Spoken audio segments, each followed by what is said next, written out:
This was a unique time in the Cassini mission at equinox, when the sun was edge on to the rings. It's like turning the sun off as far as the rings are concerned. The only thing illuminating the rings in this image is the light reflected from Saturn. So this is what the rings look like in Saturn shine. And you can see that they're very, very dark, and it's very, very hard to see very much here. The F ring is the one exception. It's tilted just a little bit, so it's catching more of the sun's rays. And this kind of a geometry happens only about once every 15 years. And when you look from the Earth, it's very hard to see much about the rings if they're edge on to your cameras. So it's just lucky we were here with Cassini to get this unique view of the planet. This just shows illuminated primarily by Saturn shine, and there's the F ring that's still shining.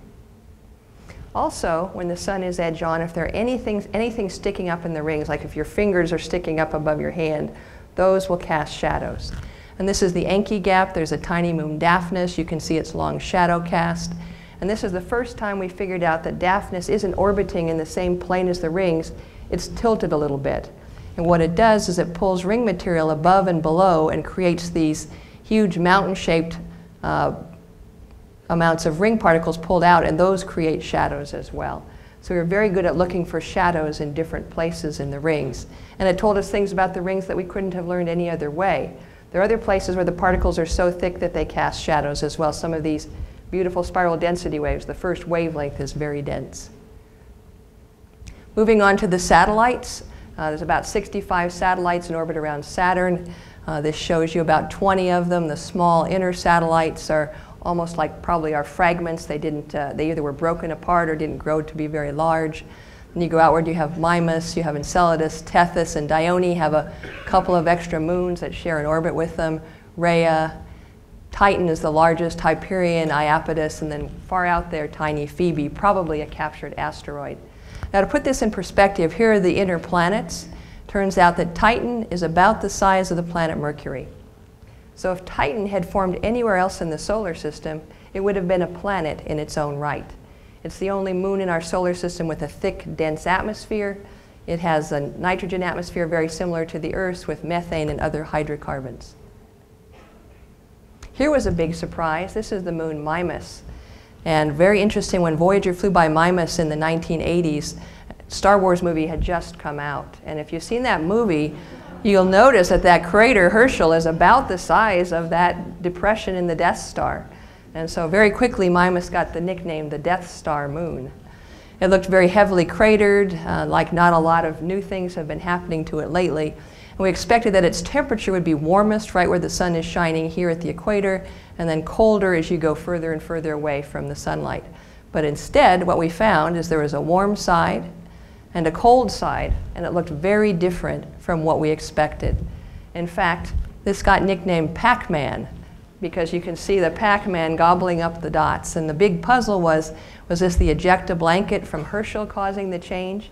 And it turns out that we found out that electrons bombarding in this region change the surface enough to give it a different, what we call thermal inertia, how quickly it responds to heating up and cooling off.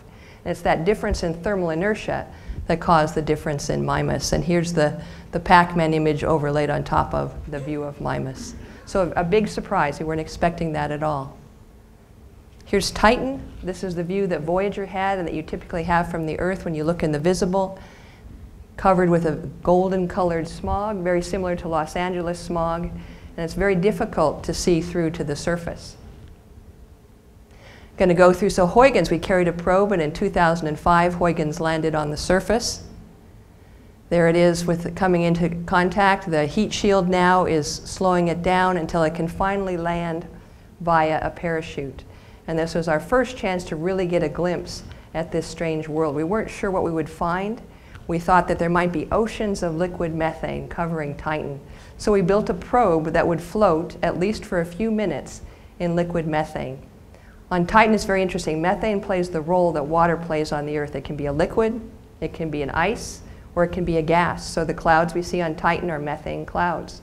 The raindrops are methane rain. And it's so cold at about minus 280 something Fahrenheit that the water ice is frozen solid and forms the bedrock of Titan. So we landed with the probe. Here we are coming down. Could see the images get smaller and smaller as we get closer and closer to the surface. This is where we landed. Here it gets closer yet. There's some thought that this kind of looked like the coastline in California with the Channel Islands out there. You could see little stubby, what looked like rivulets, perhaps springs of methane. They didn't look like river channels. And here's what we saw when we landed on the surface. And now this is sort of an artist's idea of if you could fly around the probe, what would you see? Those are the icy pebbles that were in the view from the Huygens probe. The Huygens probe was warm relative to the surface. And so we created probably like a ground fog. We noticed that the methane abundance went up as we heated up the surface and released this fog. Other chemicals came out as well. And so if you could, walk around the probe after it had landed to see what it looked like, this is something that you might see. Here's that view of those icy pebbles. Maybe this one that was kicked by the Huygens probe as it flew over and knocked on its side. You can see some of the sizes for context, and here's the horizon. You can see it's a very very orangish, very smoggy atmosphere.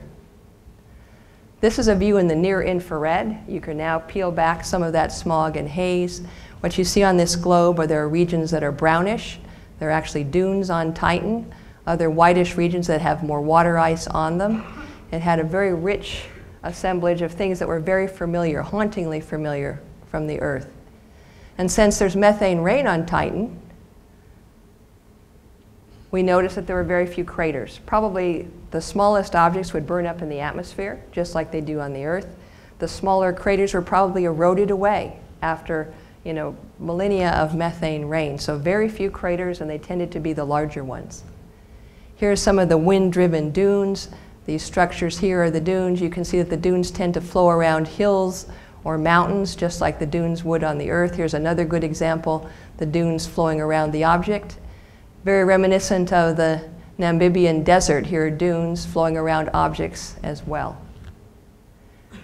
We also saw river channels. They're fluid-driven processes. If it rains, that rain has to flow downhill, and so that's what it does in river channels. And sometimes if there's a huge rainstorm, there's even flooding. And so in this area, you can see how broad these channels are. And it's probably an episode of flooding on Titan, similar to what you'd find, say, in the Arizona desert, where you have the episodic large rainstorms and you get these huge channels created. There are also lakes on Titan. They've been colorized blue. These are radar images. We looked with the radar through the clouds and actually can measure the surface and actually get altimetry, the height of the surface as well. Most of the lakes are at the North Pole. You can see these tiny blue dots are lakes. There's even one large sea. There's a sea here, and this sea is larger than the Caspian Sea on the Earth. So the North Pole seems to be the place, especially in the winter, the North Pole was in darkness when we arrived, that collects up all of the methane and ethane, and there it's placed at the North Pole. Some of the lakes are very familiar. If you have very mountainous terrain, you tend to get these valleys and channels, very reminiscent of Lake Powell on the Earth. So we see lots of Earth analogies on this moon that's so far away and has such a different liquid, methane, working on its surface. One of the things that we wanted to find out is, was it a liquid for sure? How could you find out? Well, it turns out that when we looked in the near infrared, there was a specular reflection. That's shown right here. If you get just the right angle between the sunlight coming in where the spacecraft is looking, you get that bright spot. That bright spot comes from these footprints. These little ovals are footprints going across the lake. And so we could say for sure that there's a liquid on Titan in the lakes. There's one lake at the South Pole. It looks like a giant footprint.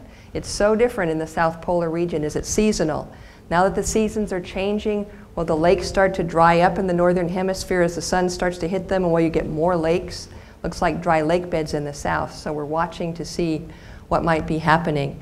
The lakes here, there's like a beach on this side. There's a little bay with intrusions, kind of looks like a little bunny here. And this side looks kind of swampy. You can see evidence of channels coming in. It looks pretty shallow along this side of the lake. So we've actually brought in some specialists in looking at the lakes on Earth to try and help us understand the lakes on Titan. Also, we saw a giant rainstorm. Here's a cloud. Here's what we saw for the terrain.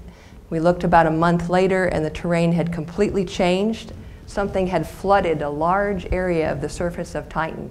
We looked over the next successive months and watched as the methane dried up, and the terrain looked very similar. And it's about this region here on Titan that got radically changed from the methane rain. Again, a spring rain, changes of the seasons are bringing changes on these bodies with atmospheres. Here's a movie taken from the radar and the VIMS data. We'll see if the movie starts to run. This is showing composition. So similar compositions are similar colors. The blue is water ice, the dark brown are dunes. Here we think might be a possible cryovolcano, and here's the lava that's come out from the surface of it. This cryovolcano is about 1,000 meters tall, and it has a caldera next to it that's about 1,500 meters deep. And so this is in looking at the composition data. Now we'll switch and look at the altitude data. This is from the visual and infrared mapping spectrometer. Now it's color-coded for elevation. White and yellow are the highest. So we can see that those lava flow regions are actually slightly higher, about 100 meters tall, compared to the icy regions next to it. We'll just continue down this radar swath. You can see now the dunes spread out. The dunes are in the lowest area, which is where you'd expect dunes to form. And as this radar swath runs out, there's just a hint that there might be another cryovolcano, probably water and ammonia coming out. Just a hint, and then the swath runs out. Well, moving on to my final topic is a very